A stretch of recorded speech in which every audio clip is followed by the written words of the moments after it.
Good evening, everyone. I'm Kevin Joseph. Oh, wait, no, I'm not. Sorry about that. I'm Will Allred. Kevin Joseph is not here tonight.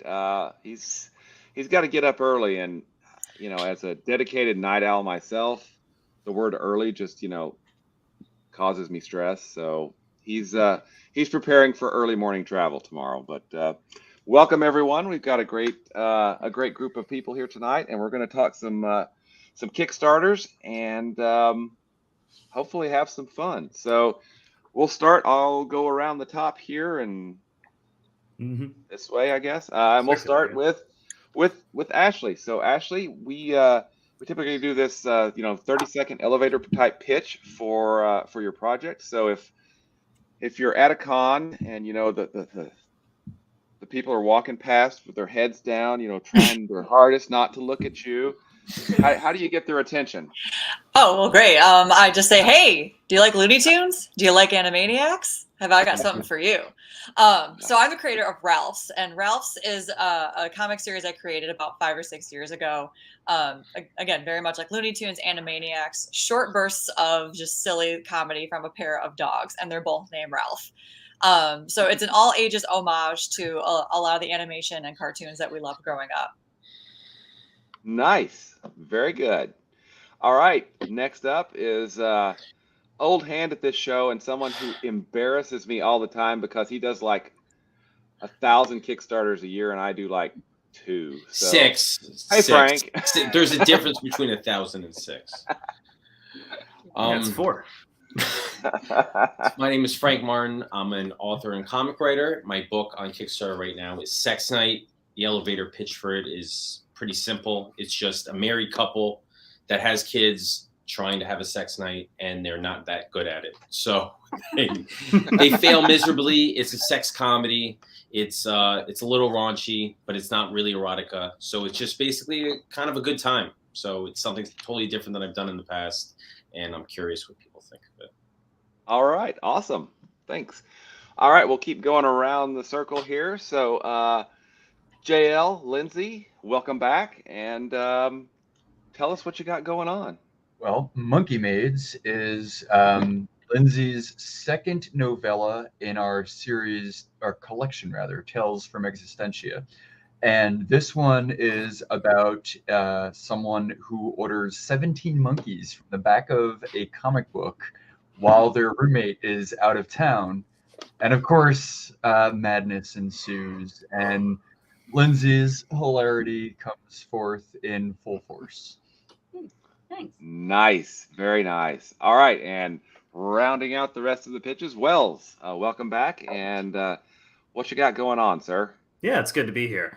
My newest graphic novel, Depths, is up on Kickstarter. It is a 112-page journey of a man in the 1930s that builds a perpetual diving suit and gets stuck under the ocean for 3 years. Okay, cool. Walk in a park. Wow. Can do that in my sleep. I've been on a lot of these. I don't know. Yeah. Well, all right. I don't want to break rank, but can I just ask, like, is Kevin gonna be here at any point? No, he's just gone. Yeah. He's not coming. No. He'll be back next week. He just has to get up really, really early for travel in the morning, and I know I miss him too. Oh, in that case, I'm gonna. Yeah. Oh, yeah. Dang it. Call me. Kevin's not here. What's the point? Lack of faith. We are now at the All Crossover Division Volume 1 show where I'm going to talk about it for the next hour. Well, hey, since kind of you were last kind of in the list here, why don't we go ahead and take a deep dive into that? And do you want to share your screen, or would you like me to share mine? And I can share my screen. That's okay. Fine. That way you have control and it's way more work than I'm kind of show us what's going on there. Hello. So this is my page. We're good? Yeah. There we go. Okay. We're good. So this is our page. This is some beautiful art done by my friend Tina Isola from Nashville. Depths is, as I said, a graphic novel about grief and underwater survival. if you want to read in depth a little bit more about the story, my pitch is Have You Ever Felt Like You're Drowning? It's a book about surviving underwater in the literal sense and in the figurative sense of dealing with grief, dealing with anxiety, dealing with depression, and surviving in a world that feels very hostile. These are the covers available. They are very pretty. Oh yeah, and this is our first Kickstarter we love. Yeah, we present the page. Thank you. We present the art right up front. Give you an idea of what it's going to look like. The majority of it takes place underwater. There are above water sections. And you get one of the beautiful things about making the story was that it was mostly research. We didn't have to do a lot of inventing. So the scenarios and creatures are out of reality and not just not made up out of whole cloth. But yeah, very period piece vibes, 1930s. Bit of a deeper dive on the characters as well, if you want to go through and look at them. Emil, James, Grace, and Douglas the octopus, the most important one of all. He's got a little martini glass. That's very important. Yeah. And then and then going through on the rewards. Big shout out, by the way, to Brenda Snelby, who did all of the design work on the page. It's why it looks so pretty and coherent, because I certainly can't make all this happen. But so 112 pages. Yes. That's not something you throw together in, a month or two, right? Certainly not. We've been working on this one for, this was the first thing that Dalton and I, my co-writer, started working on together about 8 years ago, I think. Yeah, it's been it's like 2016. Man, some marriages don't last, or most marriages don't last. Yeah, fingers crossed for mine. But yeah, no, we've only gotten better as we've gone along. But we've gone back and revised this a number of times. We're really proud of it, and we believe this is the right time to share the story. It says book 1 on it. Is that like? Yes. So this is a 224 page in reality story. So we had to split it up into 2 books, book 1 and book 2. So this is the first half. It does have its own arc and its own satisfying ending, albeit with a very big, meaty cliffhanger. But yes, because you need that. Nice. But yeah, we will be we'll be continuing the story in book 2 and ending it there. So it's this is not a dragging our feet forever to find out if he gets out of the water. It has an ending, and and I think it's a great one. But yeah. This is also our first. Sorry, I just wanted to mention this is our first book that you can get drawn into the comic. So I wanted to shout that out really quickly. Jay does a great job with the character acting and capturing people's faces. So nice. Well, let's go a little in depth on the creative team. Like, one, how did you guys come together? I mean, I know you're co-writer and you have been working together a long time, but finding an artist, colorist, letterer, what's the whole team look like for this? Absolutely. So our interior artist is Jay Sheik. He has his own solo series called Hush Ronin coming out through Band of Bards this June. Check that out. That's in previews now. He's a phenomenally talented artist out of Idaho, and just a really stellar guy, art professor. Has that very heavy ink, realistic, grounded style that we thought works really, really well with the story. We told him the pitch, and he was like, "I'm in 100%." He got it right away, and he's been contributing so much to the feel and flavor of it. And he introduced us to the colorist as well, so that was a gimme. That was great. Rajesh Kumar, who's a really excellent colorist out of India. Has a great way of sort of managing that sort of claustrophobic feel for the oceanic scenes, for being under the water. Feels very murky, feels like you're closed in.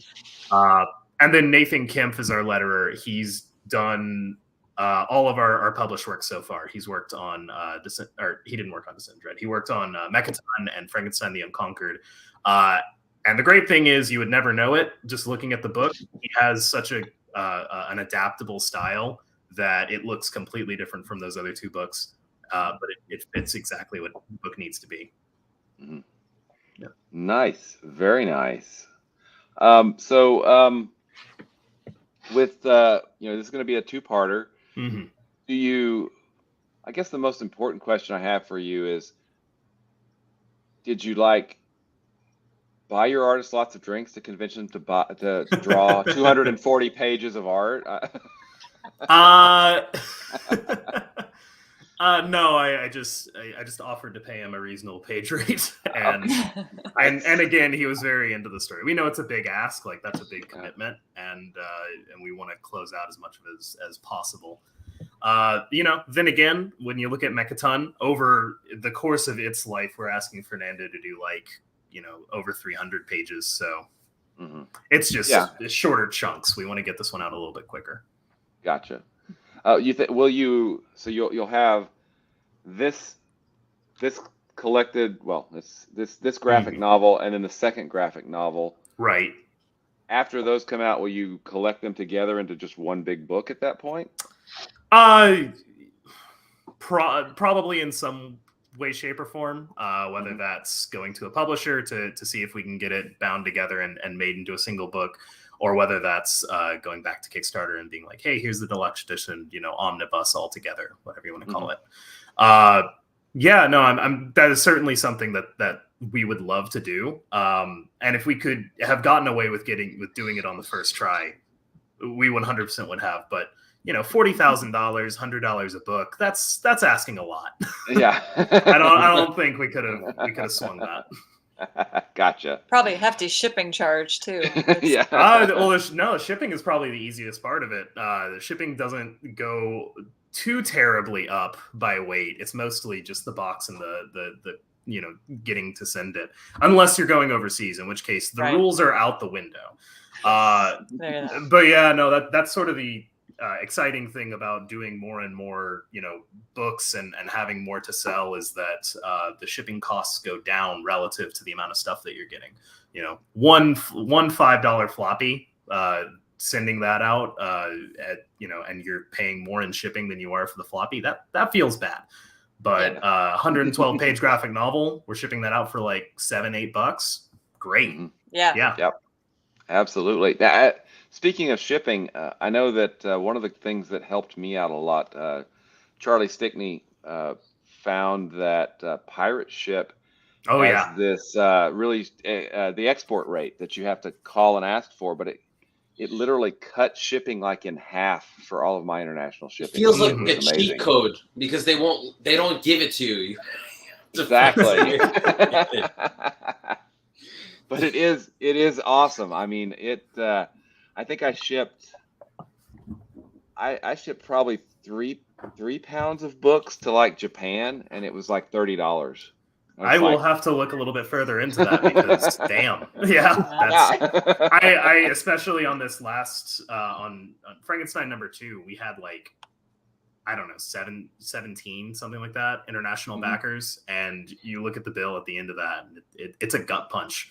It was like we shipped out about 200 books, and about 10% of them were international, but they comprised about 30% of our total shipping costs. It was nightmarish. Yeah, and I mean, it's great because it's not like it's saving me money. It's just it's making it a little easier for people that are overseas to get the book, because that's kind of what it's all about. I don't want it to be more for them. Yeah, you have to love them because they're backing a book for 15 or $20, and sometimes they're paying $20 in shipping just to get it there. So we're like, sometimes thank you so much. Yeah. we anyone who backs internationally, we automatically sign. We have as an add-on, sign my books. So however many books you get, I will sign all of them for you for a flat fee. But if you do international, I sign it for free because you're already paying out through the nose in shipping. That's my gift to you. That is a great idea. I'm totally going to model that success. Not steal it, model that success. Yeah. Well, all right, sir. Well, hey, let's we'll start going back around the opposite way. So we're back to Lindsay and JL and 17 Monkeys. Yeah. So my first thought is, our video is short and there's bloopers at the end. Can we watch the video? Unfortunately, we do the podcast version. Nobody can see anything, Oh, so Good Blast. point. Lindsay Yeah. doesn't want you to see it No, I because she don't. doesn't want you to see the bloopers. They're so good. well, go Uh, watch it, everybody, right now. Go Yeah, out and yeah, watch it because it's definitely great. watch the whole video. It's So worth it. embarrassed.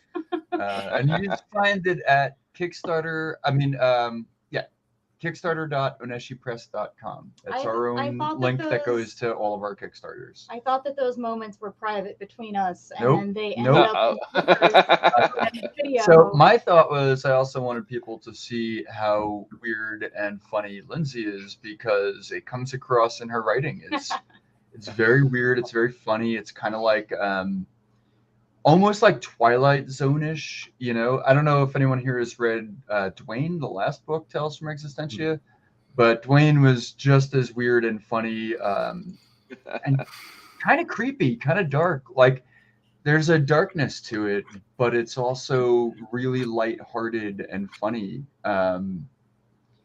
Yeah, so this woman comes home and her roommate ordered 17 monkeys and put together this totally ridiculous business plan about renting them out for party monkeys.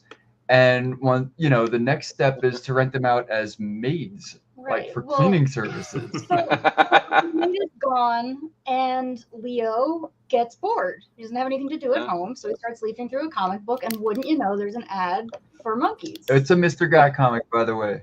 Yeah. Gets a little carried away, orders 17 of them, and then has a great 5 days with these 17 monkeys in the apartment before realizing, oh no, my roommate is going to come home, and I'm going to have a justification for 17 monkeys. So he decides to start renting them out for parties so they can at least pay for themselves. And chaos naturally ensues. And then the roommate does come home, and we witness him trying to convince her that this is really a great idea that she should get on board with. So, Well, do you want to take a look at the page? Do you guys want to share, or do you want me to share for you? I think we can do it. I'm not sure which screen you have things hooked up to, though. We have multiple computer I screens think you get over an here, option so when you hit share screen. okay, let's see what happens. Yeah, let's make sure we share the safe for work stuff. Okay. You can go to either entire screen or window. Window is probably better. Yeah. Okay, so There you go. there All we right. go. Awesome. Monkey Maids, A Tale from Existentia. This cover art here is by JL. So this is a novella. It's not a comic book. We usually do comics. But this is about an 80-page novella. It's mostly prose, but JL has done the cover art and is providing chapter opener illustrations for each chapter. And trading cards, 17 trading cards, Yeah. one for each month. Nice. Nice. Right. So we're looking to turn this into an ebook, a paperback, and an audiobook. So no matter how you enjoy taking in your books, you have an option that should work for you. Mhm. And who is Monkey Maids for? I'm pretty proud of this. Readers of humorous, absurdist fiction, of course, and monkey lovers. Pretty much everyone. Monkeys are cool. Right? You can't go wrong unless you buy 17 of them. Mistakes can be made. Mistakes can definitely be made. We're unlocking add-ons and cool stuff at different milestones, and we've just unlocked this adorable Marge the Pygmy Marmoset pin. She's wrapped around a cheese curl. Nice. That's awesome. As it turns out, monkeys love cheese curls. So it's not good. Wow. Don't give it to them. But they do. Especially after midnight, something bad happens. if you Right, feed them something after about midnight. Yeah. There's also video on here of me actually reading the entire story. I did live stream myself reading to get feedback from watchers. So if anybody wants sort of a peek inside what goes on in the story, you can watch the whole Excellent. thing here. I love that there appears to be some sort of physical acting element to. It's very was really- theatrical. I was going for Animated, shadow yeah. puppets, but shadow puppets of monkeys, very difficult, actually, it turns out. Nice. The tails, really complicated. Beauty of the faces, right? We have a little section of places I've been published, so you know that I'm the real deal, an actual writer. Yes. A little focus on Nice. our team. We've got me and JL. We're also working with David Geringer of Next Arc Studios to do the sound design for the audiobook. He is amazing. Very cool. He is just a musical genius. He's done the music for Mr. Guy, Tracy Queen, Pack, Children of Gaia, the Zombie Adoption Program, like pretty much all of our series. Yeah, and he's just fantastic. fantastic. He also did the soundscaping and editing for Dwayne, the last novella that we made into an audiobook. Yeah, we're He's a hoping genius. if we hit a big stretch he's goal, we're amazing. hoping to hire him to do full sound design for the entire audiobook. Oh, very cool. Nice. And then he'll have to source a whole lot of monkey noises. It'll be great. We're also working Zoo with Trip. Yuki Dog Zombie, who is going to be producing a coloring page and a fully colored art print of the monkeys wreaking havoc. And she's also offered to paint whoever wins a giveaway at the end of the campaign's favorite monkey specifically for them. So really looking Very forward to that. cool. Yeah. Nice. Simbrone is our production liaison. Highly recommend everyone here. If you're looking for printing solutions for just about anything that you make, hit up Max. He will find you the best deal. He's Like, fantastic. no matter how good of a deal you think you have, he'll find you a better one. And it's Nice. amazing. Nice. And he's just like a math genius. Yeah. Like sometimes I just ask him random math questions and he'll just like think for like half a second and spit out an answer. And I'm like, what? That can't be right. And then I look it up and I'm like, why? How? It's not cool. Don't be that good at math. We are Oh, and working on yes. this campaign, like we have in past campaigns, to planting a tree for every single backer. So far, using this, we have planted somewhere it's just under 600 trees. Wow. And this time around, as one of our add-ons in Kickstarter, we've made it an option to plant extra trees, and it's only $1 a pop, and people are really going for it. Like I'm seeing almost. It's got to be about 50% of people have added on at least one tree. So, And I feel Very like cool. if you really aren't sure if this story is for you and you get like the ebook at like the lowest tier and that's it, even if you read it and you're like, oh, it's okay, you still know a tree is being planted out there because of you. So like, no matter what, some good comes out of this. That's the way we look at it.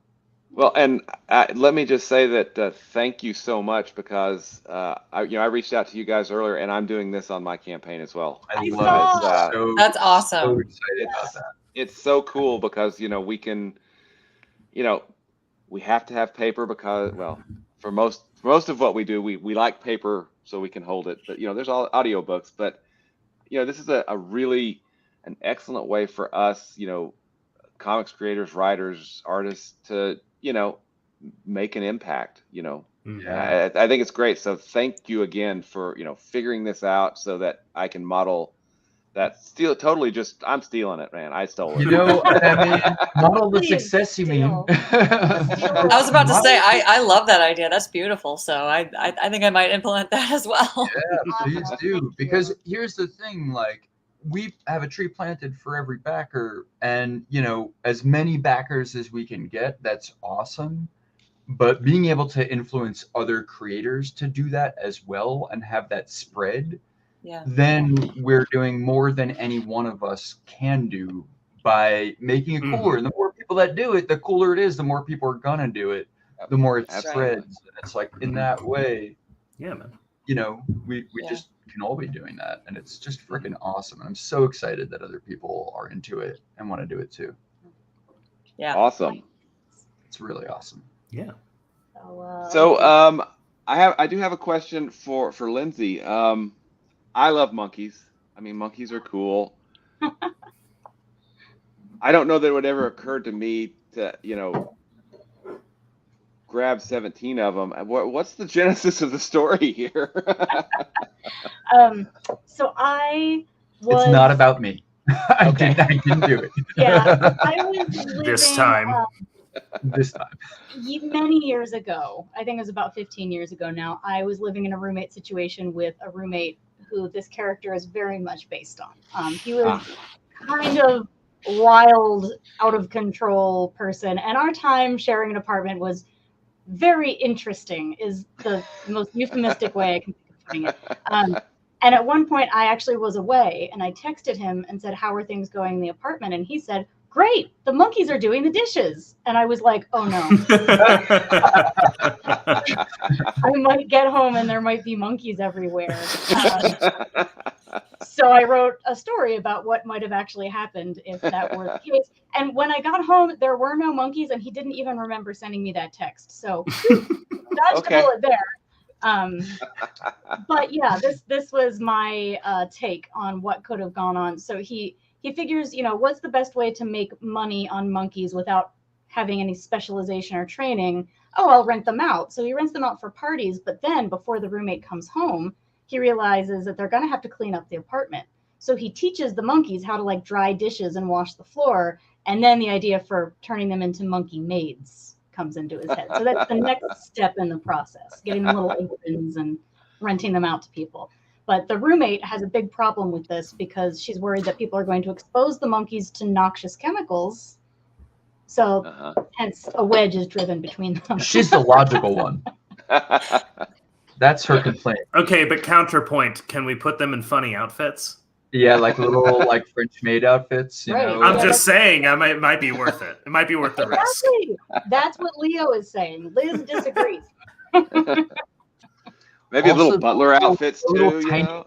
marmoset. You could like get just a tiny dot, Teeny, maid teeny, outfit. yeah. And Nice. I'm sold. I'm sold. I'm gonna figure out how to get 17 monkeys. Mm-mm. How much can 17 monkeys cost? $10? Depends on which Right. comic book you buy them out of. Yeah. Right. When you first I mean, pitched this idea, I thought of like indie. sting monkeys that were sold in the back of like a comic book. It's like, oh, they're sting monkeys. That's the thing. I actually found a photograph of an ad for monkeys that looks like it came out of the back of a comic book It's, in like the 60s. circa Maybe? 50s, 60s. Yeah, Yeah, they were Oh, selling wow. squirrel monkeys for like $17. Yeah, it was like less than That $50. seems irresponsible. Nuts. That seems insane. It sounds about right, though. And the ad is just so like, what? They're like, oh, like tiny human. They like the same food you like. They come pre-trained, guaranteed live delivery. It's like, what? And they were being shipped out of, wait for it, Florida. Of course, obviously. Where Yeah, else so would Florida man has What? been wearing that cape for a while. Wild Too bad. times. It's too bad Kevin is not here. You know, he lives in Florida. Yeah. Well, excellent. That's definitely something that everyone should take a look at because it's got monkeys. I mean, monkeys are cool, and you're going to plant a tree. So definitely take a look at that. Yes. Smell. All right. Well, let's Frank. Let's talk about sex, baby. You and me. Let's talk about me. sex, baby. Yeah. Oh, puppy. We had a For kid- those we who had a don't know cat my earlier. project, that's going to come off as something very strange. We've got kitties. Nice. Oh, he's on his tower. Okay. And by the way, this is Otis. This is actually our Basset Hound. I've noticed. Aw. We Oh. we didn't actually dress him up in that. The boys took a picture, and there's this website you can get your Mhm. pet painted into something. So Otis got painted into the ambassador, which I thought was funny Whoa. since he's a Basset Hound, so it's the ambassador. I thought that Ambassador. Also, So who- I who- want to point out that Otis is objectively the best name for a basset hound. So well done. Object- My wife, yes. Wells, who do we have there on screen? Oh, this is Quelaag. Her full name is Princess Quelaag Medusa the Destroyer, but I just call her PQ. Gotcha. And Frank, who? Oh, we got a cat there Oh. and a dog. Yeah, You have a it's a zoo menagerie over back here. there. Oh, biscuits. It's biscuit time. Or maybe sushi rolls. I can't tell from far away. She likes to be the center of attention. Yes. So tell us about sex night, Frank. That's a quick transition. Yeah. So, Sex Night is essentially a sex comedy story. It's a one-shot comic, and it's about a married couple that is trying to have a sex night after their kids go to sleep. which is something, if you've been together with a partner for a very long time, things become a little bit routine or difficult to have a night of intimacy, and this book basically pokes fun of that. It has a little bit of mishaps and hijinks and tries to be romantic and sexy, so it's a balancing act between the two, and I've had a lot of fun putting it together. So do you want to share the screen? You want me to share the screen for you? go for it. I'm all right. Super lazy. That's what I come for, the service. You got it. We're here. I'm here for you, man. I am here for you. There we go. Here we are. So yeah, that project image kind of embodies the complete tone of the story. A husband and wife in bed, and their son walks in with a dog, and they're caught a little bit off guard. So yeah, that's the standard cover, and I'm pretty proud of the covers that we had for this book, because I got to play around with the format and what they are. And I've done a lot of horror books that are scary. I've done some depressing books or serious books, so it was nice to do something that was just I was going to say that kid has a bit of a serial killer vibe to him. Like, I do not trust that. Bad rum. A little bit. It's got a little Michael Myers Halloween vibe to it. I mean, parents, cover your ears. I'm just going to say this: kids are creepy. Kids are. Hey, creepy. You're telling me, man. Everything around vampires. kids is creepy.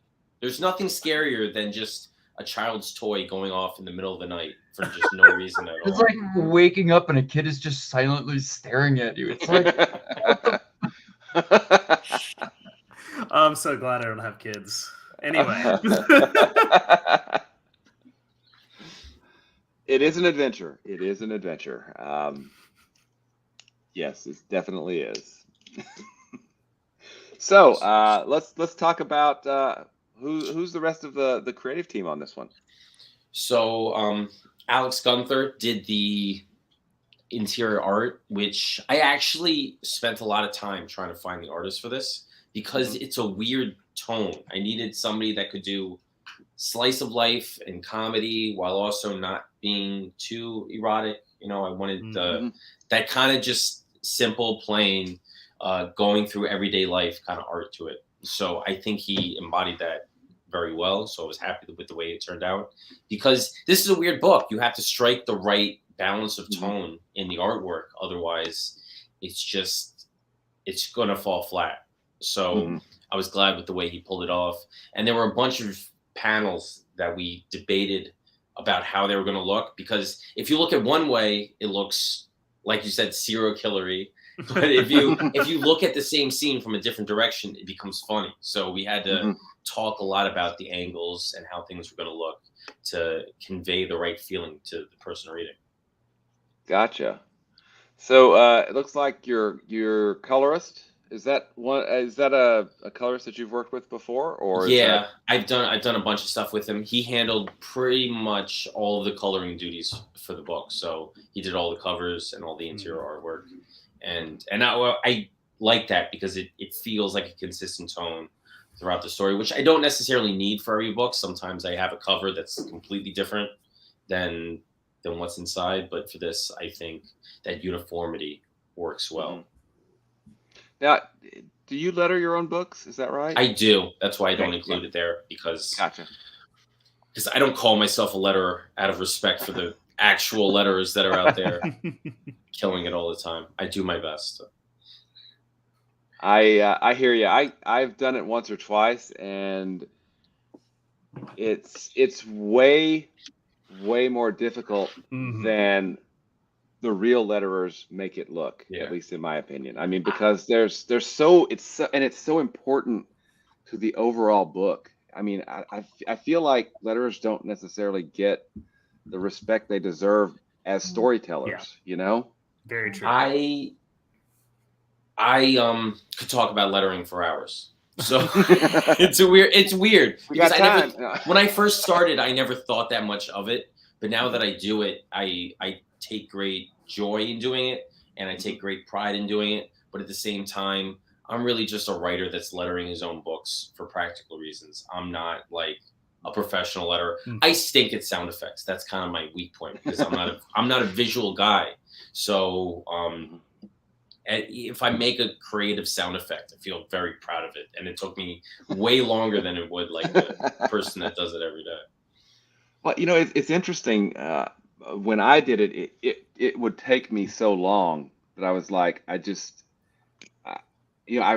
really kind of enjoyed it. I did like it, but it was so much work that I was like, I need to just let somebody that knows that they can do this fast and great, not like me who can do it mediocre and super slow. But I know Clay Adams, he writes a lot of the Fried Comics books and the Blazing Blade of Frankenstein, and they've got Carmilla out right now. But he letters all of his books too, and he really, really enjoys it. So he's also really good at it too. So great. I mean, it's an interesting.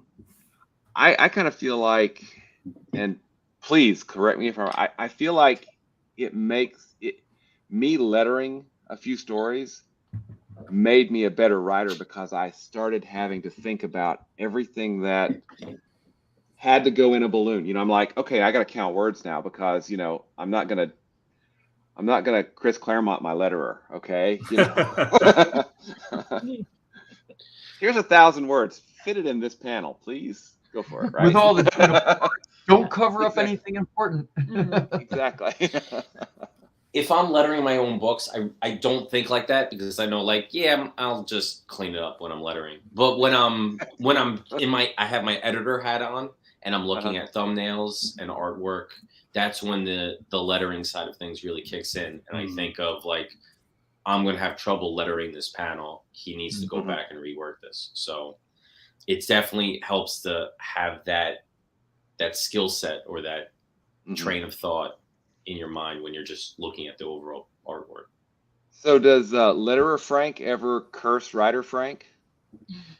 No, they're buddies. They're friends. They go out and have a beer together. They know they're working together. So, and you know what? It's nice because if you have a separate letterer, they're not really authorized to edit your dialogue. It's a constant back and forth between trying to cut things down to make it fit within art while also telling the type of story that you want. And if you are the letterer, it's kind of lazy. You're just like, I'll just make it work. I'm the boss. I can do whatever I want. Nice. Very nice. Well, and I joked earlier about this, but I really do look to you as inspiration, man, because my goal is, hey, I'm going to strive and work really hard, and it's probably going to kill me, but I'm going to try to get 3 Kickstarters done one year. I don't know if it's this year, maybe it's some year. And I like, hey, Frank just put out a book. Oh, he delivered it. Oh, Frank just put out another book, and he just delivered it. Frank put out God, man. It's constantly living in the future because, as you know, Kickstarters take months to plan. So if I'm planning so many in a year, I have to think about what's happening in 2025. And although I'm not doing all of the work for it, I have to lay all the seeds so that I can gradually build up to having 6 done that year because if I try to wait until it's all ready to do, it would be too overwhelming. So yeah, you sound very organized, which is not me. So. I don't write anything down. It's all up here, which is very scary because nobody wants to be up there.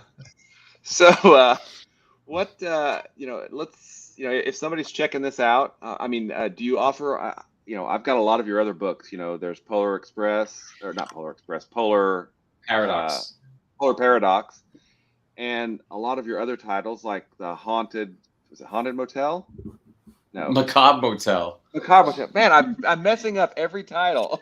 There's a lot of them, so it's understandable. I'm a big fan of yours. I don't know any of your books, but I know. Yeah, I'm a big fan, but I don't know anything about them. Yeah. Do you offer all of your other books as add-ons? I offer some of them. I don't offer all of them for every campaign because that would be too much. I have to hold some back. I have to tease a little bit. So, so yeah, this one was. I try to do similar themes. So if I have a sci-fi book, I'll try to offer all of my sci-fi books as add-ons. I don't have another sex comedy, so it was hard finding stuff to go with this. I think honestly, I think I just randomly picked a couple to throw on there. Gotcha. It does have my favorite variant cover though. If you go back up, Okay. yes, the one where the wife is flashing everybody, and I have the guy's Lettering word over. balloons cover. That's there. great. That's Nice. It I like was the wraparound a lot. The the wraparound's wraparound good too. was fun too. Yes, I currently have that guy's face as my Facebook profile on.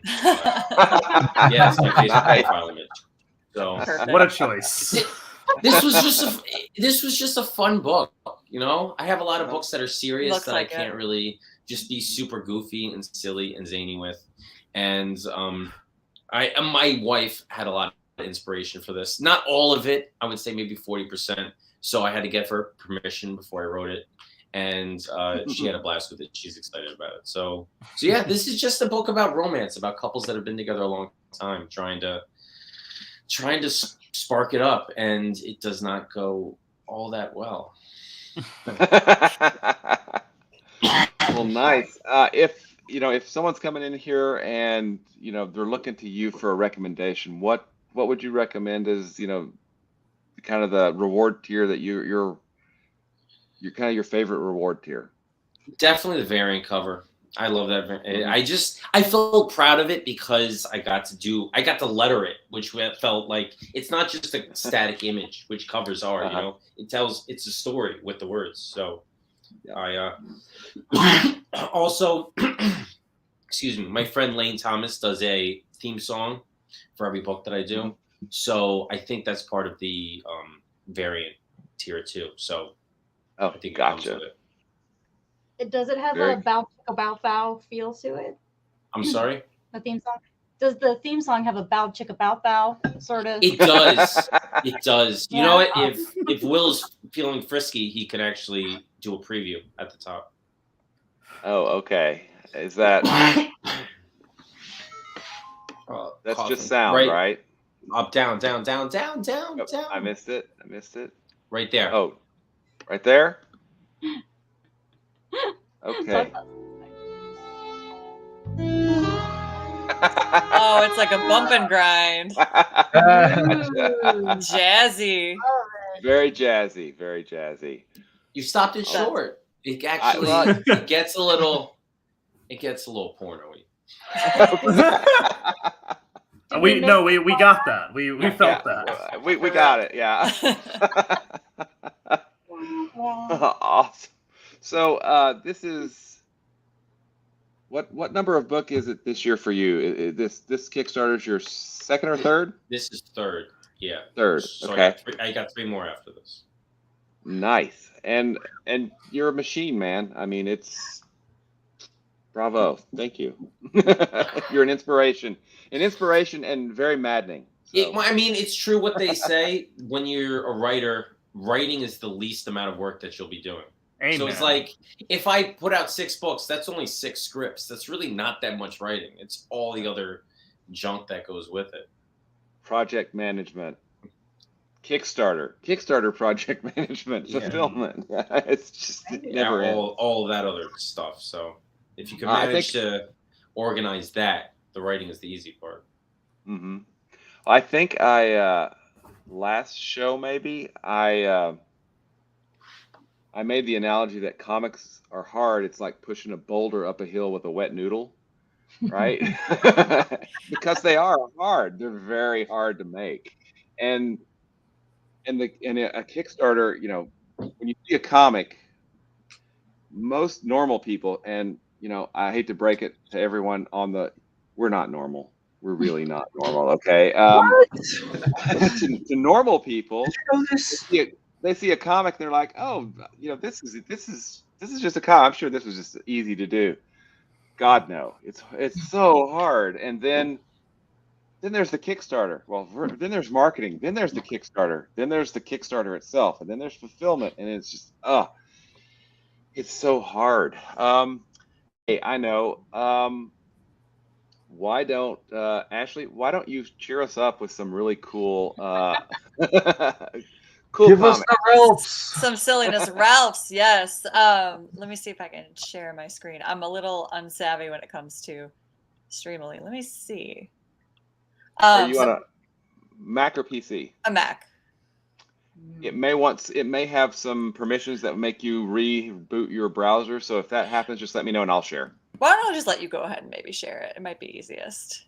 Okay, If that's not cool. a problem. Yep, Um, let me. I should have said in my pitch too that this is actually volume 4 that I'm running a Kickstarter for, and this is the second Kickstarter I've ever done Oh, myself. wow. So I feel like a newbie amongst all you veterans, and but it's Well, let me just tell you, as an ambassador, as a Kickstarter veteran, it doesn't get better. It doesn't get easier. Yeah. doesn't seem like it. No, I thought No. I'd be like, this is easy. Seems like just as much work. But back in 2021, my first Kickstarter was the full Ralph's collection of everything so far. So before I was with Guerrilla Publishing, I was self-published. So volumes 1 and 2 I had done completely by myself. I do all the writing, all the art, everything, editing. I do everything. So we put out a full anthology 2 years ago, and it was a big hit. So now I'm bringing forth volume 4. So I do my Kickstarter video is also very fun, but like it wouldn't really read on a podcast. But I recommend going to look at it. I do a little like banter with a character in the book that has become quite popular. His name is Clarence, the neighborhood bonehead.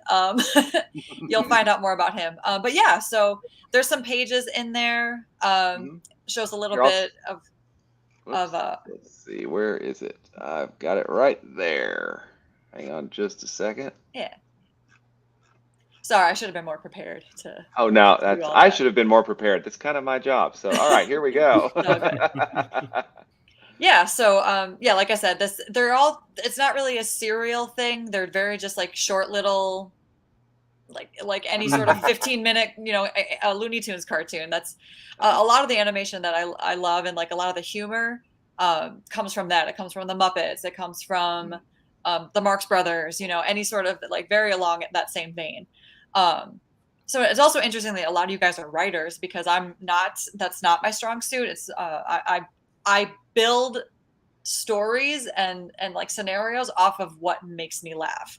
And it's like I start at the punchline and I build from a story off of that, which might be a strange process, but it works for me, and I always seem to make it work.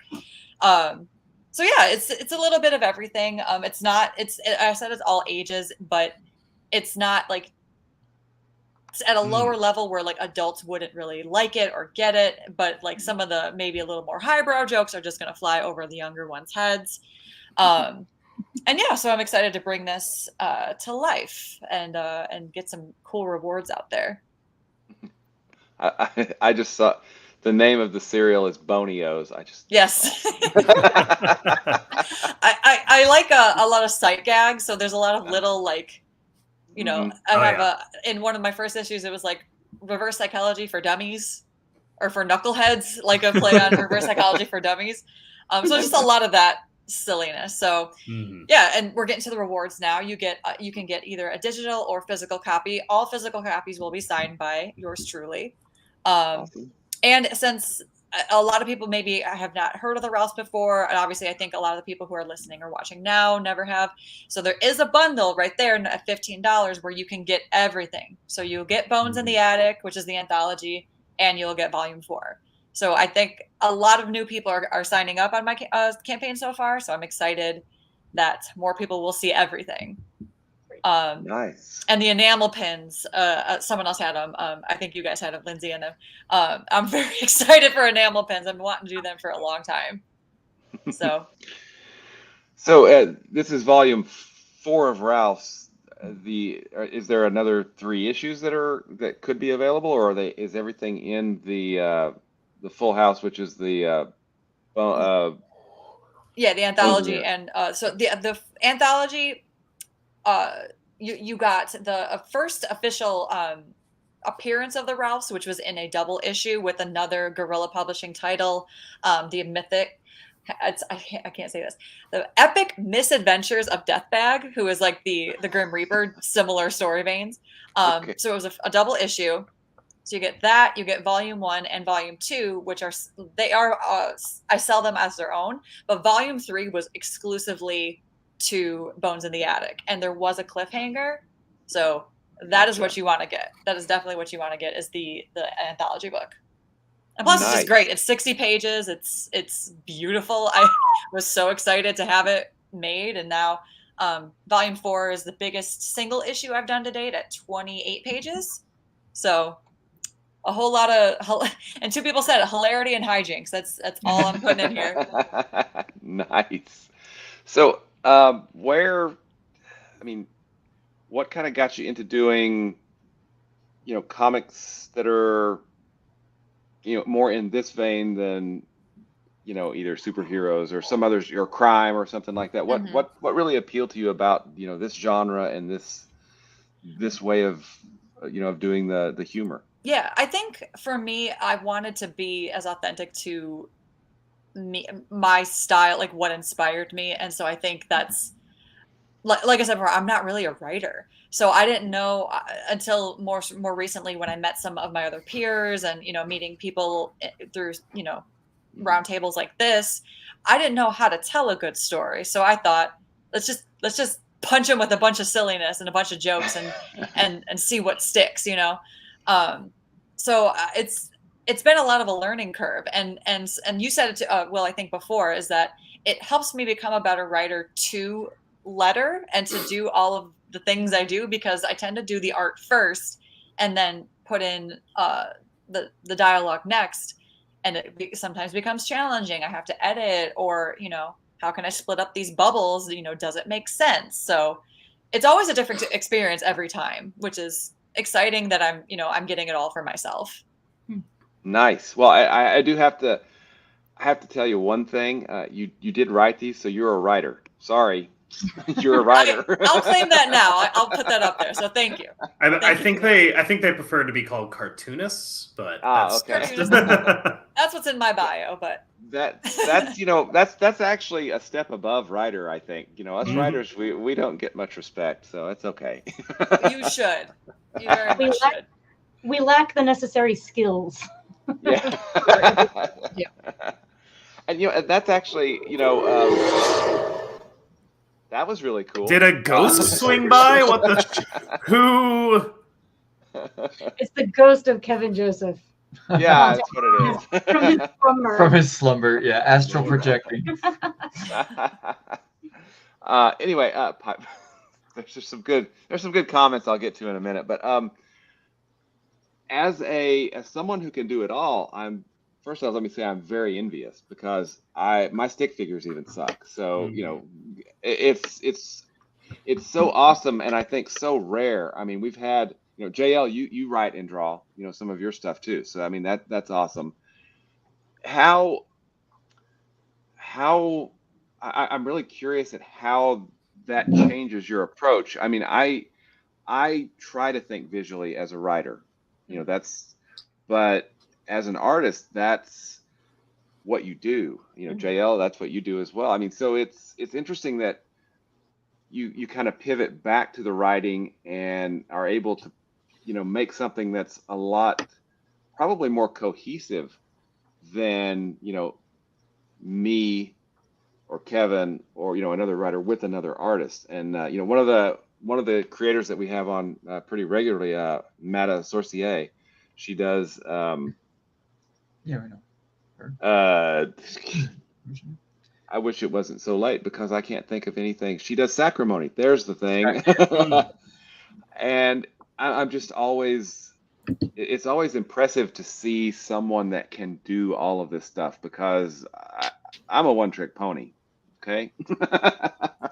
So I think there's like 3 different elements to that. One is, so the word Oneshi, our publishing company, that word we made up, but to us it means a whole that is greater than the sum of its parts. And like when, one person does a job, they're going to do it with one person's insight and experience and ideas, right? But when two people are doing a job, those ideas play off of each other, and there's a kind of reverberation that occurs that sort of amplifies what either of them are capable of on their own. And when like the more people you add into the mix, if there's real cooperation there, there's going to be a greater result than any of those people could have on their own. So when one person's doing the writing and the illustrating, you lack that component of like the kind of multiplication of energy, right? So when I write and illustrate something, it's only gonna be what I alone can come up with.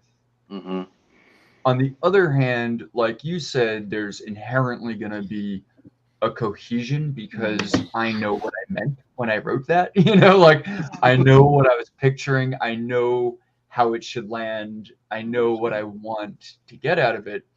So on one hand, there could be a little bit more control and oversight, and a little bit less gets muddled in interpretation. But on the other hand, it's only going to be as good as I could imagine it, and not as good as me and someone else could imagine it. So when I write for other artists, I know as an artist who's illustrated for other writers what's really hard for me and what's really easy for me. So I know, like, you know, if you explain something in a way that's very ambiguous and complicated, I'm going to have to sit there and scratch my head over it for a while. I know when, you know, the description is like super succinct, right to the point, and says everything I need to know visually, it's going to be easier for me. So having that experience as being a writer or being an illustrator for other writers, I think also makes me, I think, a little gentler to illustrators when I'm working with them as the writer, you know?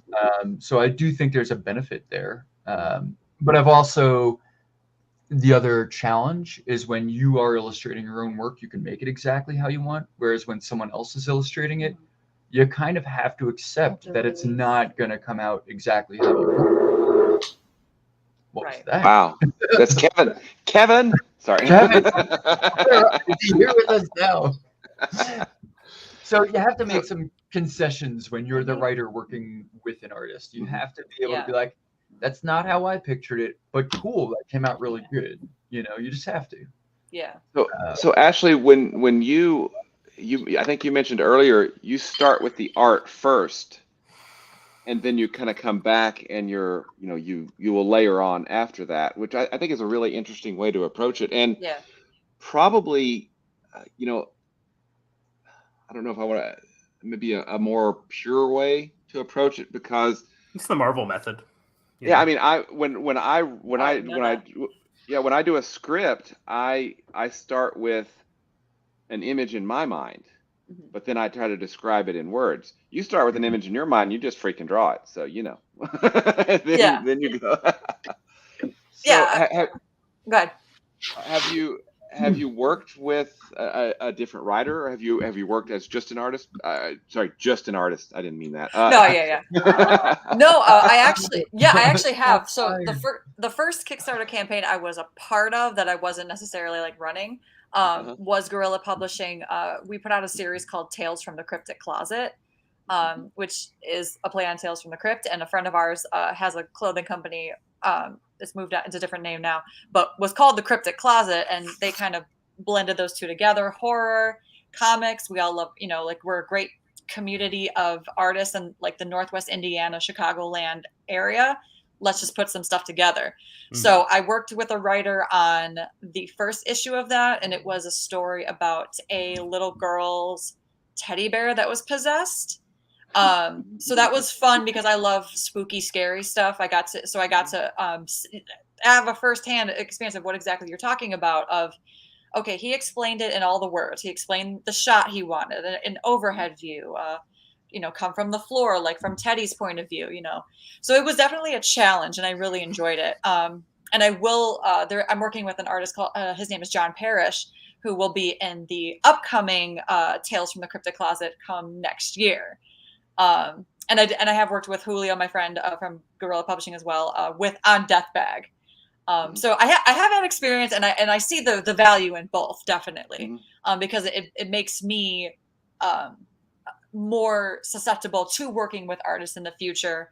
Like you're saying, like, hey, you have your vision, I have what I interpret your vision as, but let's collaborate and really like amplify this up to 11. So very cool. Yeah, definitely. So, as an artist, how much? I'm going back to lettering, sorry, and I'm struggling because I'm tired. But whatever. How?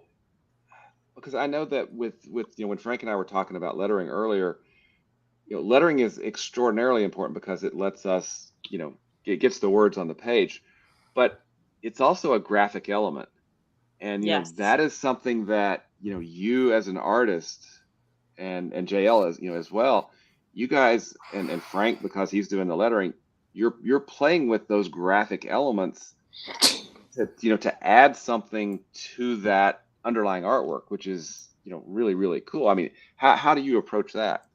Well, with that, I use my degree in graphic design. So nice. So that was when I was thinking of what I wanted to do for a career. I didn't think I'd actually be. I'm grateful to be here today. I didn't think I'd ever have my own comic series. So I thought a practical way to be an artist is to be a graphic designer. So I would say I think a lot of the training I have helps me in that way of, okay, where's the negative space? Does this actually read? Does it make sense? Does it flow? So I think I like to use all the training that I've kind of just gotten on my own, and hopefully it makes sense. But no, when you want a kaboom, there's different ways to write. You can add a stroke around it. You can invert it. So there's a lot to it that I'm still like, again, just happy to be learning and challenging myself. Awesome. Well, all right. Well, hey, we've been going for about an hour now. Why don't we go ahead and we will reverse again. We'll do our 30-second pitches, and then we'll start wrapping everything up, except I do have a couple of comments that I want to get to because Blake, you have the best sense of humor. That's for you, Frank.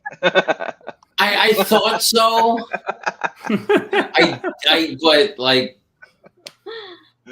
I need. And that's just. I need somebody to connect the dots. That is that's also. That's a reference to one of my other series, which is called Pipe Creepers. So I guess. Yeah. If I'm making a sex comedy and combining that, Pipe Busters would be the appropriate title. It goes back to, I think Kevin screwed up the name of it 2 or 3 times. We're just everybody screws the name. Everybody screws the name of every one of my series, which. I mean, I don't know if I should take pride in that or not, but it's. Well, there's so many. There's so many. But hey, let's go back around. Wells, give us the 30-second pitch for Depths. Absolutely. Depths is a 112-page graphic novel about Emil Parker, a brilliant Depression-era scientist that gets trapped underwater for 3 years in a suit of his own creation. Meanwhile, his best friend and confidant James is on the surface looking for him. It is a harrowing tale of survival, grief, and ultimately perseverance. Awesome. Lindsay, JL, tell us about some monkey maids. In your words. In my words. So you've been on vacation for a few weeks and you come back to your 2-bedroom apartment ready to take a load off. And when you walk inside, you find that your roommate has purchased 17 monkeys out of the back of a comic book. What do you do? Find out in this 80-page novella, Monkey Maids, A Tale from Existentia by Lindsay G. And JL. What? You did the illustrations. I did some art. Yeah. Sorry, I wasn't expecting to be called on. Speaking of the go, excuse me. All right, Frank.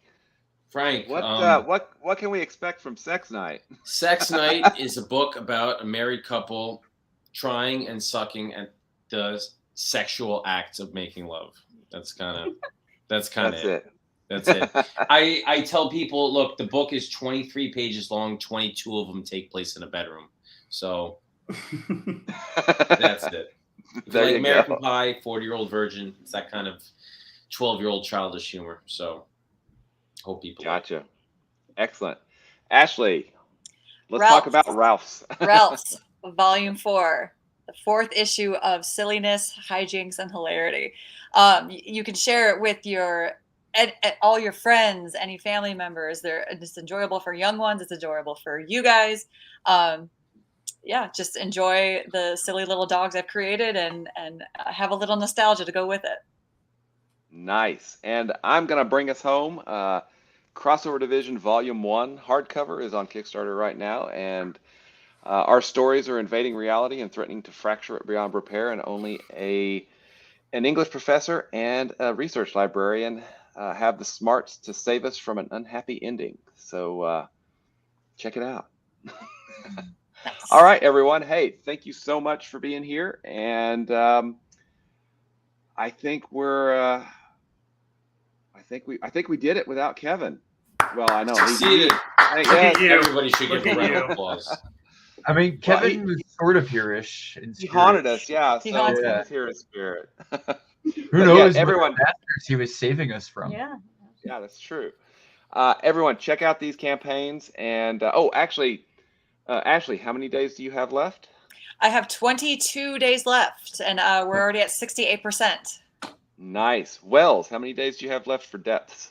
It says 18, but I'm pretty sure it's 19. We end on May 31st, so end of the month. All right. Excellent. JL, Lindsay? 17 days to go. All right. Excellent. Frank? 14, 15, 14 days. something like that. Yeah. All right. And I 2 think I'm Fridays from somewhere.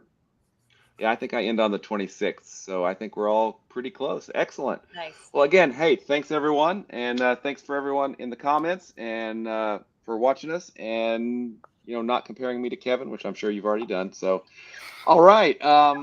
That's going to be it for tonight. So thanks Thank you, again, guys. everyone. And Thank you. we will see you next week. Thank you so much. Good night.